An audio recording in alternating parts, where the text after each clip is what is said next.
പ്രവർത്തനങ്ങളുടെ അടിത്തറ ഹൃദയത്തിലാണ് ആദ്യം നമ്മൾ പടുത്തുയർത്തേണ്ടത്.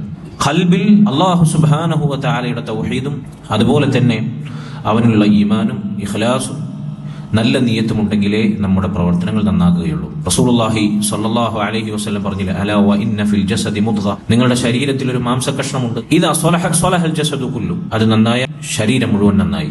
വ ഇദാ ഫസദത് ഫസദൽ ജസദു കുല്ലു, അത് മോശമായാൽ ശരീരം മുഴുവൻ മോശമായി. ഏതാണ് മാംസകഷ്ണം? അലാ വഹിയൽ ഖൽബ്, അത് ഹൃദയമാണ് എന്ന് നബി സല്ലല്ലാഹു അലൈഹി വസല്ലം അറിയിച്ചു. അതുകൊണ്ട് നമ്മുടെ ഖൽബ് നന്നാകുക എന്നതാണ് കാര്യം. ഖൽബ് നന്നായാൽ, ഒരാളുടെ ഹൃദയം നന്നായാൽ അവന്റെ വാക്കും പ്രവർത്തനങ്ങളും നന്നാകും. ഹൃദയത്തിൽ അല്ലാഹു സുബ്ഹാനഹു വ തആലയെ കുറിച്ചുള്ള പേടിയുണ്ടോ, അല്ലാഹുവിലുള്ള അടിയുറച്ച ഈമാനുണ്ടോ, എന്ത് സംഭവിച്ചാലും അല്ലാഹുവിൽ ബരമേൽപ്പിക്കുന്ന തവക്കുലിന്റെ അവസ്ഥയുണ്ടോ, അല്ലാഹു സുബ്ഹാനഹു വ തആലയോടുള്ള വിനയമുണ്ടോ, താഴ്മയുണ്ടോ, ആരെക്കാളും എന്തിനേക്കാളും അല്ലാഹുവിനോടുള്ള സ്നേഹമുണ്ടോ, അല്ലാഹുവിനുള്ള പ്രതീക്ഷയുണ്ടോ, അല്ലാഹുവിനെ കുറിച്ചുള്ള ഭയമുണ്ടോ, അല്ലാഹു സുബ്ഹാനഹു വ തആല അവന്റെ വാക്കും പ്രവർത്തനവും നന്നാകാൻ അവസരമുണ്ടാക്കി നൽകും.